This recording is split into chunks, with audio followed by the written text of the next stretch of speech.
दोस्तों, जैसा कि आप सभी जानते हैं, साइंस में सबसे ज़्यादा बायोलॉजी पूछी जाती है और आज की इस वीडियो में हम लोग बायोलॉजी की क्लास नंबर 1 की शुरुआत कर रहे हैं। पूरे ध्यान से अगर आप इस बायोलॉजी को जिस तरीके से मैंने पढ़ा दिया है, आप अगर पढ़ लेंगे, आप विश्वास मानिए एग्ज़ाम में आपका एक सिंगल क्वेश्चन गलत नहीं होने दूंगा।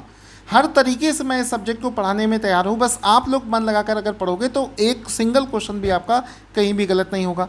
जैसा कि आप जानते हैं, इस वाली क्लास को देखने से पहले अगर आप एक गलती कर रहे हैं कि आपने पुरानी वाली क्लास, यानी कि जिसमें मैंने बायोलॉजी को पढ़ना किस तरीके से है, बायोलॉजी पढ़ने की स्ट्रेटजी क्या होती है, पूरा सिलेबस क्या होता है, अगर वो क्लास नहीं देखी है तो इसका फ़ायदा आप ज़्यादा नहीं ले पाओगे। इस वजह से पहले जाकर वो क्लास देखो, तब जाकर ये क्लास करोगे तो ज़्यादा फ़ायदा मिलेगा।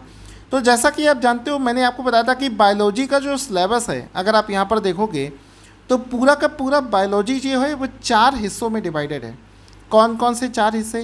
पहली चीज़ तो बेसिक चीज़ें पढ़ेंगे, जैसे कि हमारा आपका सबका शरीर जो है वो छोटी छोटी कोशिकाओं से मिलकर बना है, सेल से मिलकर बना है। इसके पहले बायोलॉजी होती क्या है, इसकी ब्रांच कौन कौन सी होती हैं, बायोलॉजी की डेफिनीशन क्या होती है, ठीक है, सेल किसे कहते हैं, छोटे छोटे कॉन्सेप्ट हम लोग पहले पढ़ेंगे जिनका यूज़ पूरी बायोलॉजी में होने वाला है। ठीक है, क्योंकि सेल एक बेसिक एंटिटी होती है जो कि हर जगह पाई जाती है, जंतु हो जीव हो हर जगह पाई जाती है। उसके बाद में हम लोग इस वाले पोर्शन में मानव शरीर के बारे में पढ़ेंगे, फिर हमने बताया कि हम लोग पौधों के बारे में पढ़ेंगे, और आखिरी में हम लोग ह्यूमंस के अंदर और जो प्लांट्स होते हैं उनके अंदर पाए जाने वाली जो बीमारियां होती हैं, रोग और उनका उपचार, उसके बारे में पढ़ेंगे। ठीक है, तो मेनली ये 4 पोर्शन होते हैं। तो हम लोग सबसे पहले शुरुआत करते हैं बेसिक से। तो बेसिक में मैंने आपको बताया कि सबसे पहला हमारा शुरू होता है जीव विज्ञान की शाखाएं। हालांकि जीव विज्ञान की शाखाओं से ज़्यादा एग्जाम में क्वेश्चन नहीं बनता है, लेकिन सब्जेक्ट का कॉन्सेप्ट समझने के लिए आपको शुरुआत यहाँ से करना पड़ेगा और ये चैप्टर पढ़ना ही पड़ेगा। ठीक है, तो ब्रांचेस ऑफ बायोलॉजी से हम लोग शुरुआत करते हैं। बस आप लोग एक चीज़ करते जाना, जितनी भी चीज़ें मैं पढ़ाऊंगा डेली के डेली बेसिस पर क्लासेस आपको देखनी है, और ये जो नोट्स जहाँ से मैं आपको ये सारी चीज़ें पढ़ा रहा हूँ, ये नोट्स आपको अच्छे से रिवीजन करते हुए जाना है। इसको डाउनलोड करके रिवीजन कर लेना। ऐसा नोट्स आपको इंडिया में कहीं मिलेगा नहीं। 6 अलग अलग किताबों से निकालकर इस नोट्स को बनाया गया है। हर एक क्वेश्चन में आपको फ़ोटो भी देखने को मिलेगा, सो दैट आप लंबे समय तक चीज़ों को याद रख पाएँ। तो शुरू करते हैं दोस्तों। अगर साइंस का क्लासिफिकेशन पूछा जाए तो हम लोग हमेशा से पढ़ते हैं कि साइंस को 3, यानी कि विज्ञान को 3 भागों में डिवाइड किया गया है। फिजिक्स, भौतिक विज्ञान जिसको हम लोग बोलते हैं, ठीक है, इसको हम लोग क्या बोलते हैं, भौतिक विज्ञान। इसके बाद में आ जाता है केमिस्ट्री, जिसको हम लोग बोलते हैं रसायन विज्ञान, और तीसरे नंबर पर आता है बायोलॉजी, जिसको बोलते हैं जीव विज्ञान। यही चीज़ आज हम पढ़ने वाले हैं। लेकिन इस क्लासिफिकेशन से पहले भी साइंस को अलग अलग नज़रिए से कई भागों में डिवाइड किया गया है। लेकिन सबसे पहले पढ़ते कि हम लोग साइंस यानी कि विज्ञान कहते हैं कैसे हैं। तो विज्ञान जो शब्द है ये 2 शब्दों से मिलकर बना है, वी प्लस ज्ञान, वी प्लस ज्ञान। ठीक है, तो इन 2 शब्दों से मिलकर बना है वी प्लस ज्ञान। वी का मतलब होता है विशेष, वी का मतलब होता है विशेष ज्ञान। ठीक है, वी का मतलब हुआ विशेष और ज्ञान का मतलब तो ज्ञान हो गया, यानी कि विशेष ज्ञान। इसका मतलब होता है कि किसी चीज़ का, किसी भी वस्तु के बारे में जानकारी ग्रहण करके उसको सही तरीके से लागू करना ही, उस वस्तु का अच्छे से ओवरव्यू करना, उसका अच्छे से एनालिसिस करना ही विज्ञान कहलाता है। किसी वस्तु या घटना का सही तरीके से जानकारी लेना और उसको सही तरीके से लागू करना, इसको हम इस तरीके से समझ सकते हैं कि हम अपने चारों तरफ साइंस से घिरे हुए हैं, विज्ञान से घिरे हुए हैं। कोई भी घटना हमारे चारों तरफ हो रही है, उसको सही तरीके से एक्सप्लेन जो है वो साइंस करता है। जैसे अगर आपसे पूछा जाए कि बारिश जो होती है, ऊपर से आसमान से पानी बरसता है, वो उसका किस तरीके से पानी बरसता है, तो इसके लिए एक सही तरीके से पूरी घटना ऐसे बनाई जाती है कि ज़मीन पर जो पानी होता है वो सूर्य से निकलने वाली जो किरणें होती हैं, सन से क्या निकलता है, गरम गरम लाइट निकलती है, तो सूर्य से जो किरणें, ये सनलाइट्स जो निकल रही हैं, ये इस पानी को क्या करती हैं, वाष्प में कन्वर्ट कर देती हैं। ठीक है, वाष्प में, और ये जाकर क्या बना देती हैं, बादल, बादल बना देती हैं। और यही बादल जो है, ये बारिश वाले बादल जो हैं, आगे चलकर पानी जो है बारिश करते हैं। इस पूरी फिनोमेना को जो हम एक सीक्वेंस में पढ़ते हैं एक्सप्लेन करते हुए, तो वो साइंस बन जाता है। लेकिन साइंस बनने से पहले ये क्या थी, एक नेचुरल घटना थी, प्राकृतिक घटना थी। बारिश होना एक प्राकृतिक घटना है, यानी कि प्रकृति में जो कुछ हो रहा है उसको, वो सब साइंस है, लेकिन उसको एक्सप्लेन करता है साइंस। ठीक है, तो हल्का सा ये आपको आइडिया लग गया होगा। साइंस को अंग्रेजी में, विज्ञान को अंग्रेजी में साइंस कहते हैं, जो कि एक लैटिन वर्ड है, इंग्लिश वर्ड नहीं है, ये एक लैटिन शब्द है, जो कि लैटिन वर्ड साइंसिया से बना हुआ है। एक्चुअल में एक लैटिन वर्ड था साइंसिया, वहाँ से ये बना होता है, जिसका मतलब लैटिन में होता है किसी चीज़ को जानना या फिर किसी चीज़ का ज्ञान प्राप्त करना। ठीक है, ये इसका मतलब होता है साइंसिया का, जहाँ से साइंस बनी है।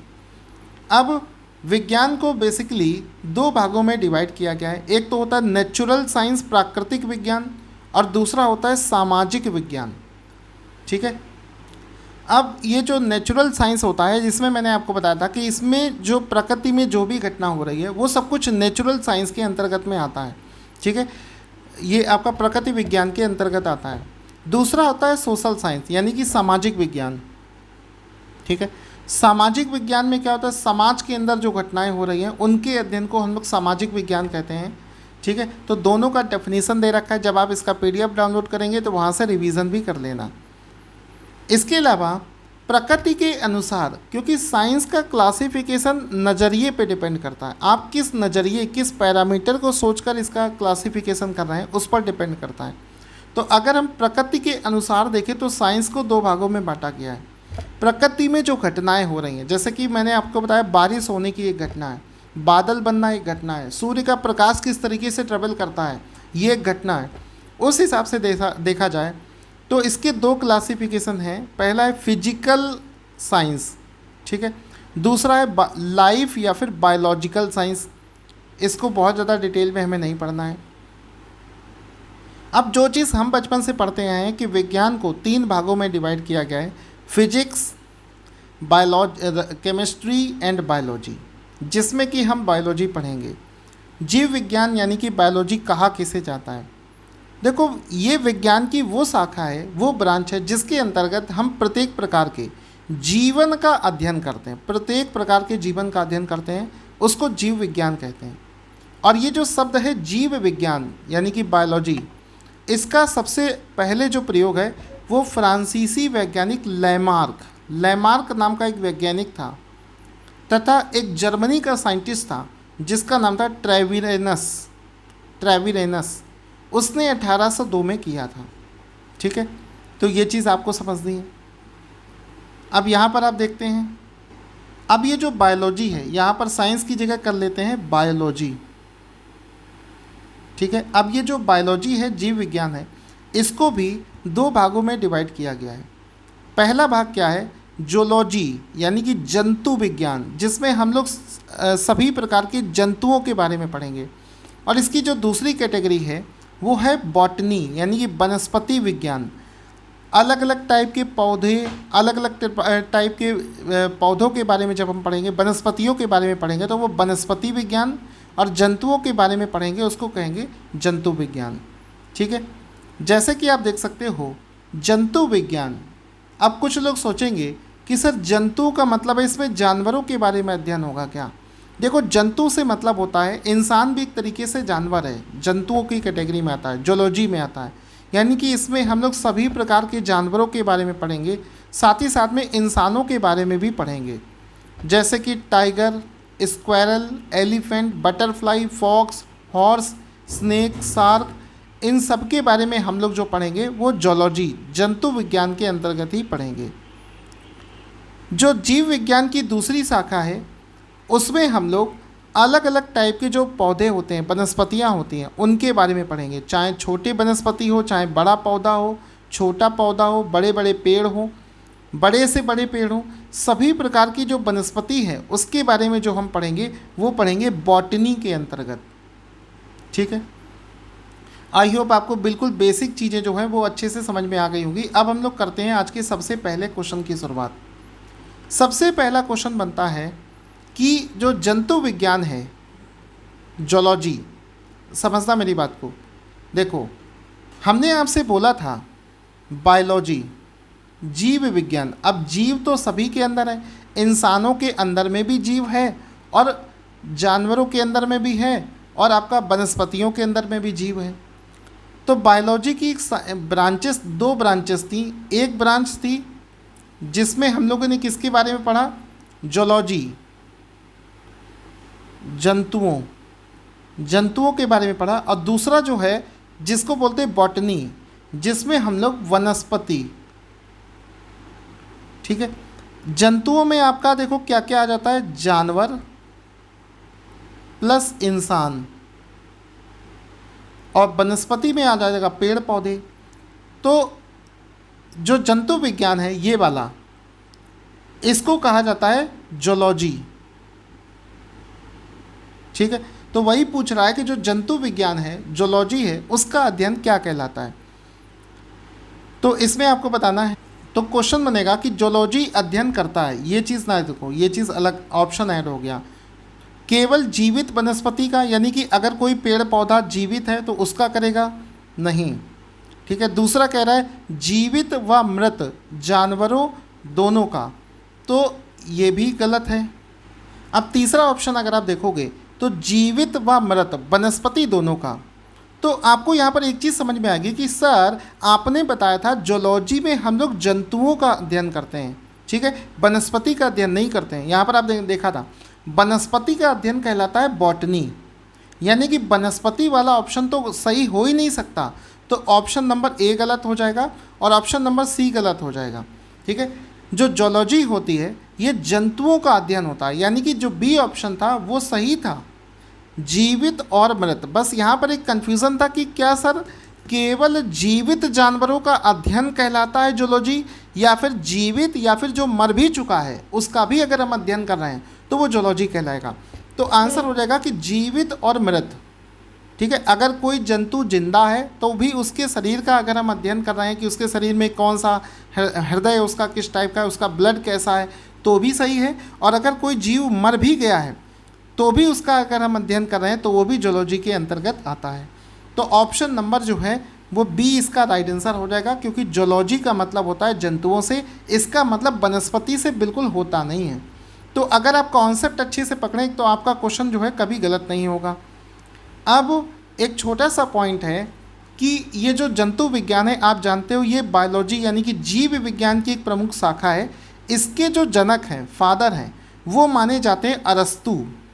अरस्तु को जीव विज्ञान का फादर माना जाता है। तो यहाँ ये अरस्तु को जूलॉजी का जो है फादर माना जाता है। यहाँ पर आप देख सकते हैं अरस्तु द फादर ऑफ बायोलॉजी, ठीक है, इसका जो है इनको जो है जनक माना जाता है। अब कुछ लोगों के मन में एक डाउट आ सकता है कि सर जीव विज्ञान तो अलग चीज़ है। आपको ऊपर दिखा देना चाहता हूँ, ये हमने आपको ब्रांचेस दिखाई थी, ये बायोलॉजी जीव विज्ञान और उसकी शाखा थी जूलॉजी। तो जी ये जो अरस्तु हैं उनको जीव विज्ञान, क्योंकि छोटे छोटे डाउट अगर क्लियर करते चलोगे तो ये जीव विज्ञान अरस्तु जीव विज्ञान के फादर माने जाते हैं अरस्तु। और ये जो जूलॉजी है इसके भी फादर अरस्तु हैं, अरस्तु को ही इसका भी फादर कहा जाता है। तो ये कॉन्सेप्ट आपको यहाँ से क्लियर रखना है।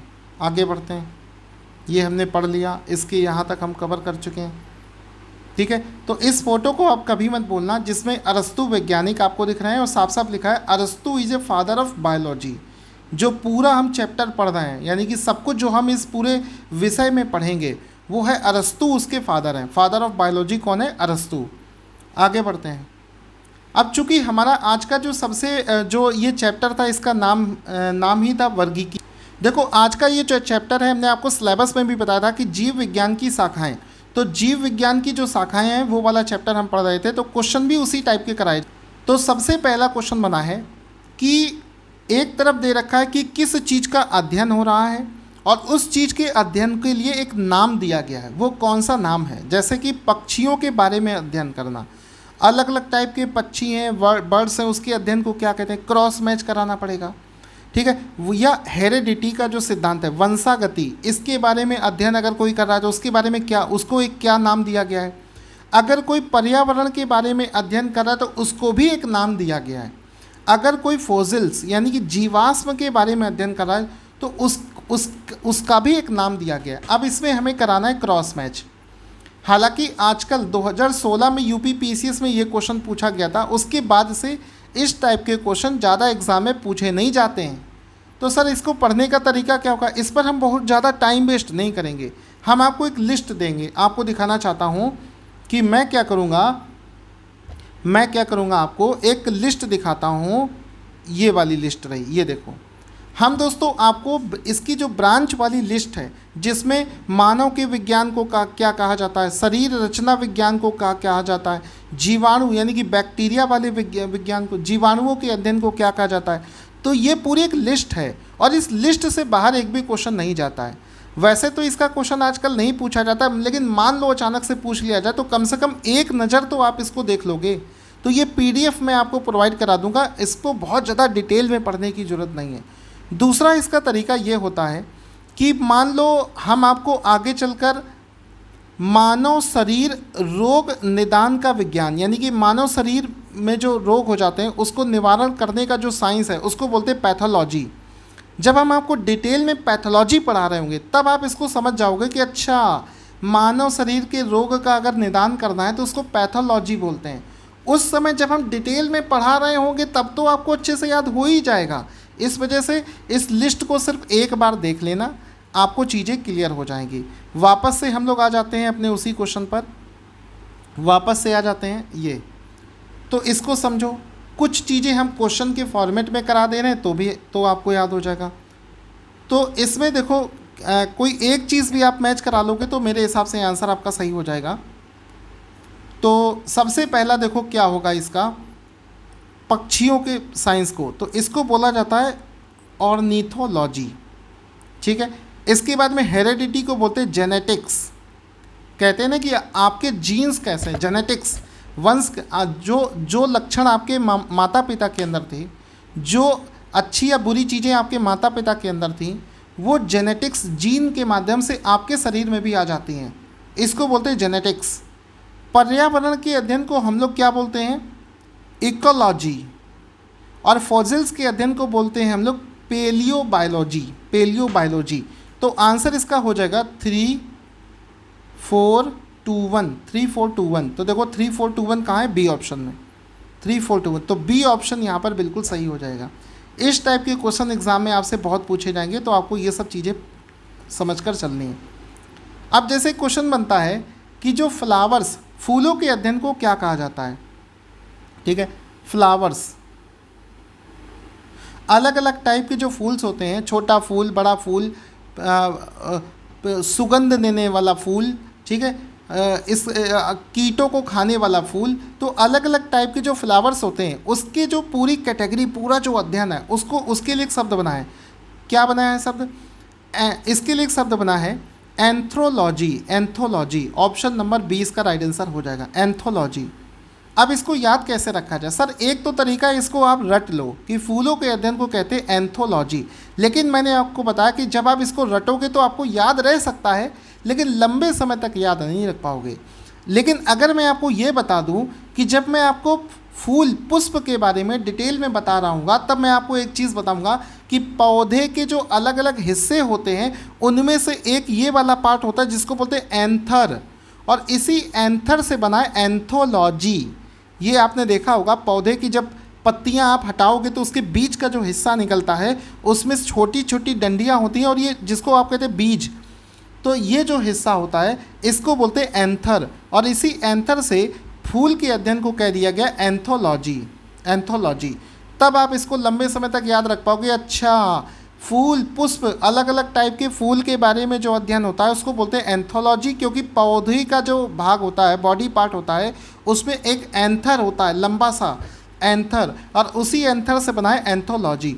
तो लॉजिक के साथ में जब पढ़ेंगे तो धीरे धीरे आपको सब कुछ याद होता चलेगा, परेशान बिल्कुल नहीं होना है आपको, और इस टाइप से आपको कोई पढ़ाएगा भी नहीं, ठीक है।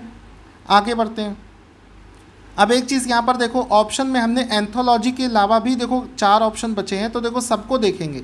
जैसे सबसे पहला है फ्रेनोलॉजी। फ्रेनोलॉजी होता है मस्तिष्क के विभिन्न भागों की क्रियाशीलता का अध्ययन करना। एंथोलॉजी हम पढ़ चुके हैं, फूलों के अध्ययन को कहते हैं एंथोलॉजी।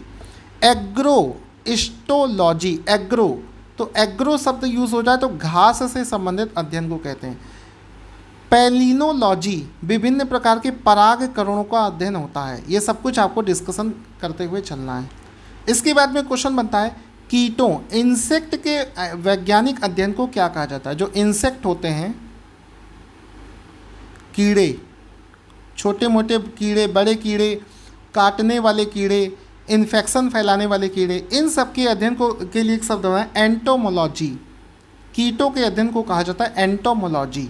तो यहाँ पर आप देख सकते हैं छोटा कीड़ा, मक्खी, मच्छर, ठीक है, ये वाला कीड़ा, ये वाले, ये अलग अलग शेप के जो कीड़े, मकड़ी जैसा कीड़ा, चीटा, तो ये सब जो है ये कीटों में आते हैं, इंसेक्ट में आते हैं। तो अलग अलग टाइप के जो इंसेक्ट का जो अध्ययन किया जाता है, इसकी एक ब्रांच होती है साइंस की जिसको बोलते हैं एंटोमोलॉजी। एंटोमोलॉजी, ठीक है, इसको क्या बोलते हैं? एंटोमोलॉजी इसको बोला जाता है।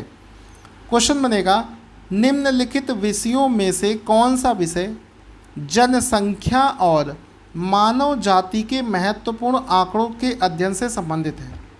यानी कि जनसंख्या की काउंटिंग करना, मानव जाति की आंकड़े बनाना, इसका जो साइंस है उसका एक नाम दिया गया है जनांकिकी या फिर डर्मोग्राफी। डर्मा बोलते हैं, सॉरी डेमोग्राफी, डर्मा नहीं, डेमोग्राफिक्स। साइंस की उस ब्रांच को डेमोग्राफिक्स बोलते हैं। तो यहाँ पर आप देख सकते हैं कि जनसंख्या एवं मानव जाति के जो आंकड़े बनाए जाते हैं कि कौन सी कास्ट के कितने लोग हैं, किस उम्र के कितने लोग हैं, 10 साल से 12 साल के बच्चे कितने हैं, देश की जनसंख्या कितनी है, तो इस वाली साइंस को बोलते हैं डेमोग्राफी, डेमोग्राफिक्स। ठीक है। क्वेश्चन बनेगा कि विभिन्न संस्कृतियों के वैज्ञानिक विवरण के तुलनात्मक अध्ययन, यानी कि अलग अलग संस्कृति, ठीक है, अलग अलग संस्कृति जैसे हिंदू, मुस्लिम, सिख, ईसाई, ये अलग अलग रिलीजन्स हैं, अलग अलग संस्कृतियां हैं लोगों की, उनका जब हम लोग तुलना करते हैं तो उसके लिए एक शब्द बनाए एथनोलॉजी। ऑप्शन नंबर है एथनोलॉजी। ठीक है, अलग अलग संस्कृति, इनकी संस्कृति अलग है, इनकी संस्कृति अलग है, इनका अलग है, इनका सिस्टम अलग है। तो अलग अलग संस्कृति के लोगों का जो अध्ययन होता है, उनका जो कंपैरिजन होता है, तुलनात्मक होता है कि ये अपना त्यौहार कैसे बनाते, ये कैसे बनाते, ये कैसे, तो इसके लिए एक शब्द बना है एथनोलॉजी। एथनोलॉजी इसके लिए एक शब्द बना है। ठीक है, बाकी जो बचे हुए 4 ऑप्शंस है उसको भी एक्सप्लेन किया गया है। जब आप इस PDF को डाउनलोड करोगे तो इसको भी एक बार पढ़ते जाना। क्वेश्चन बनेगा जैविक जगत में होने वाले कार्य, गुण, पद्धति के अध्ययन के इस ज्ञान को मशीनी जगत में उपयोग करने के लिए क्या शब्द यूज़ करते हैं? तो इसके लिए एक शब्द होता है बायोनिक्स। ठीक है, इसके लिए शब्द यूज़ होता है बायोनिक्स। चलते हैं, इसको पूरा, इसका फ़ोटो भी दे रखा है, आगे बढ़ते हैं। पैलियो वनस्पति के अंतर्गत किसका अध्ययन किया जाता है? पैलियो वनस्पति। ठीक है, पैलियो वनस्पति एक साइंस की एक ब्रांच है, विज्ञान की एक शाखा है। इसके अंतर्गत हम किसका अध्ययन करते हैं? तो आंसर इसका हो जाएगा, इसके तहत हम लोग पादप जीवाश्मों का अध्ययन करते हैं। किसका करते हैं? पादप। पादप का मतलब हुआ पौधे, प्लांट। प्लांट का जो जीवाश्म है, प्लांट का जीवाश्म बनता कैसे है? मान लो कोई एक पौधा है, उसकी एक पत्ती है, वो ज़मीन के नीचे दब गई और वो 5-10 साल, 15 साल, 50 साल बाद निकलता है, तो वो पौधा निकला या उसकी पत्ती निकली, तो उसको कहेंगे प्लांट जीवाश्म, प्लांट फॉसिल्स।